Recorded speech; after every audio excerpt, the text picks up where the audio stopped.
Bonjour chers amis, bonjour chers agriculteurs, bonsoir pour certains. Cela dépendra de l'heure à laquelle vous allez visionner cette vidéo. D'accord. Voilà. Chers amis, si nous sommes là aujourd'hui, c'est pour faire une nouvelle vidéo sur l'agriculture comme on a l'habitude de le faire. D'accord. Moi, c'est DGA, Dakouri Georges Aimé. Voilà. Je suis là aujourd'hui pour vous parler de, des maladies, voilà, respiratoires des lapins. Voilà. Dans une vidéo précédente, j'ai dit observez une minute de silence sur votre ferme. Vous verrez bien qu'il y a des lapins qui toussent, qui éternuent. Voilà, voilà. Et si vous vous approchez de que vous les prenez, vous allez constater des éboulements nasales, etc. Voilà. Ce sont des signes qui montrent que votre lapin a une maladie respiratoire. D'accord?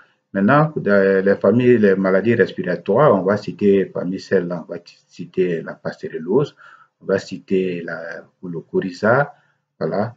Et ce sont ces maladies-là, aujourd'hui, qui fatiguent nos lapins. Voilà. Peut-être que cela est dû au fait que certaines fermes sont sales. Cela peut être dû au fait que le courant d'air est fort. Cela peut être dû du fait qu'il y a ce qu'on appelle les lapins ont un lien parental, etc., etc. Pour aussi, c'est pour le cas des lapins qui ont un lien parental, il faut juste changer les mâles et puis ça va passer. Pour ceux qui ont les fermes sont sales, il faut nettoyer les fermes, désinfecter, mettre comment appelle, appliquer la règle de l'hygiène et puis bon, traiter les lapins par la suite et le problème il est résolu. Que ce soit la parcellose, que ce soit on appelle le coryza. Mais ce que nous n'avons pas touché, parce que je ne voulais pas aller plus loin, parmi ces maladies respiratoires, il y a cette maladie qu'on appelle la myxomatose, qui est connue de tous, mais qui est négligée. Elle est connue de tous, mais elle est négligée. On parle toujours, on parle du coryza, la pastérellose, voilà, mais on ne parle pas de la myxomatose. Donc aujourd'hui, le thème d'aujourd'hui, c'est la myxomatose. La myxomatose est une maladie respiratoire. Cette maladie est à la fois contagieuse et à la fois mortelle et dangereuse. Il dit la myxomatose est une maladie contagieuse, dangereuse et très mortelle. Très mortelle. Cette maladie, quand elle présente ces signes, les symptômes de cette maladie sont les suivants. Il y a des inflammations sur les paupières, les oreilles, les narines, d'accord, et l'appareil génital. Cette maladie est transmise en contact direct, voilà, contact direct, c'est-à-dire par accouplement ou bien côte à côte, voilà, quand les lapins sont dans la même ferme, voilà, il peut se partager cette maladie. Elle est très dangereuse et très contagieuse. Le traitement, la myxomatose, peut-être que les antibiotiques peuvent, disons, peut-être réduire l'efficacité de la maladie, mais il faut plutôt faire un vaccin. Donc, le vaccin de la myxomatose. D'accord? Ce vaccin, c'est à la fois VHD et myxomatose. C'est pourquoi on demande à nos frères agriculteurs, en allant acheter les vaccins, soit vous achetez, comment on appelle, le vaccin, s'il y a un vaccin uniquement pour la myxomatose, vous l'achetez. Dans le cas contraire, il y a des vaccins qui prennent en compte la VHD1, la VHD2 et la myxomatose. Ces trois maladies-là. Donc, c'est le vaccin qui peut freiner ou qui peut faire éviter cette maladie-là. Seul le vaccin. Sinon, pas de traitement. Il n'y a pas de traitement. D'accord? Donc, la myxomatose étant une maladie dangereuse, il faut protéger les lapins contre la myxomatose, qui est une maladie respiratoire contagieuse, à la fois dangereuse et très, très mortelle. D'accord? Voilà. Donc, c'était là le sujet du jour. C'était là le sujet du jour. Donc, vous allez commencer à vacciner vos lapins contre la VHD en même temps et contre la myxomatose. D'accord? Voilà. Maintenant, nous allons toucher un peu le point de la gamme Optima. Moi, j'ai applaudi l'arrivée de la gamme Optima, sinon que nous avons applaudi l'arrivée de la gamme Optima. Et puis, bon, les frères, les uns et les autres se sont, en tout cas, achetés, ils ont acheté ces lapins, ils se sont procurés, etc., etc. Et aujourd'hui, ça fait que il y a, qu'on appelle, a reculé un peu. Voilà, la consanguinité a reculé un peu. En tout cas, ça a résolu pas mal de problèmes.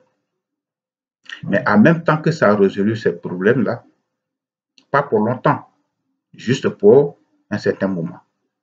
Et ces mêmes problèmes sont en train de revenir. Je vais parler des maladies liées aux parentés, aux lapins parentés. Mais quelque part dans la vente des lapins, de ces lapins-là en Côte d'Ivoire, j'ai remarqué que, nous avons remarqué que ça sent de l'arnaque. Quelque part, ça sent de l'arnaque. Donc, faisons très attention. Faisons très attention. Parce que d'autres, on peut acheter ces lapins, que ce soit des F, que ce soit les parentaux, que ce soit des F1. Et aujourd'hui, ils sont nombreux à abandonner, ils sont nombreux à ne pas rentabiliser leur projet.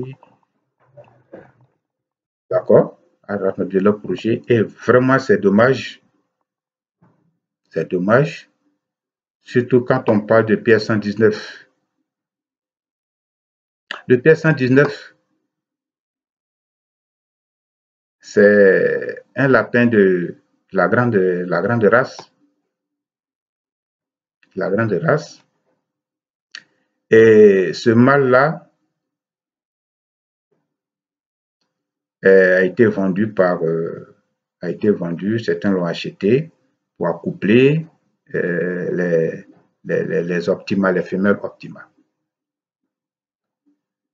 Ceux qui n'ont pas respecté, ou bien peut-être ce qu'on ne l'a pas dit, c'est que comme pas des grandes races, c'est-à-dire les géants, comme les géants de Flandre, je vais parler du gris aux yeux noirs,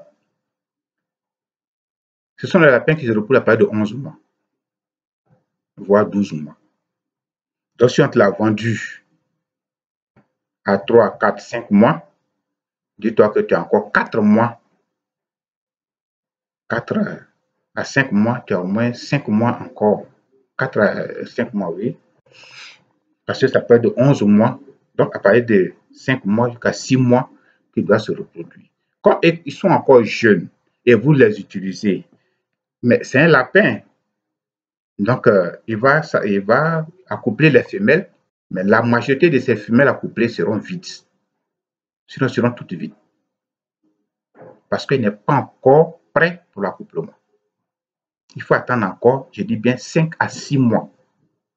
S'il avait acheté à 5 mois, voilà. Ça dépend de l'âge à quel vous l'avez acheté. Mais il faut qu'il atteigne au moins 11 mois.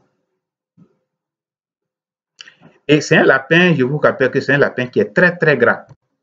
C'est pourquoi la majeure partie de ces lapins ont des nécroses de pattes. On dit non, il faut mettre, je m'appelle des repose-pattes, il n'en est rien. Si vous voulez recouvrir toute la partie par des ces plastiques-là, ils ne résoudront pas le problème. Ils ne vont pas résoudre ce problème. D'accord? Donc, quand vous prenez un PS40 et que vous accouplez optima, il a optima ou bien chose optima, vous allez, comment appelle, vous allez faire des descendants optima. Des descendants optima. Si vous prenez le PS40 et que vous accouplez un ILA optima ou bien, comment appelle, I plus optima, vous allez faire des métis optima avec le PS40. D'accord? Mais si vous prenez un mâle, le mâle PS119, et que vous accouplez une femelle savant ILA optima, les descendants seront des lapins de consommation. Des lapins de consommation, les lapins de chair, les lapins de chair. Donc, le 119, et que vous accouplez un ILA optima, vous allez trouver un PS22. Vous allez trouver un PS22, qui est un lapin de chair. D'accord? Mais si vous accouplez, vous prenez un PS40 et que vous accouplez un Optima ILA ou bien un Optima I+, vous allez faire descendant des lapins et ces lapins-là peuvent se reproduire. Ces lapins peuvent se reproduire.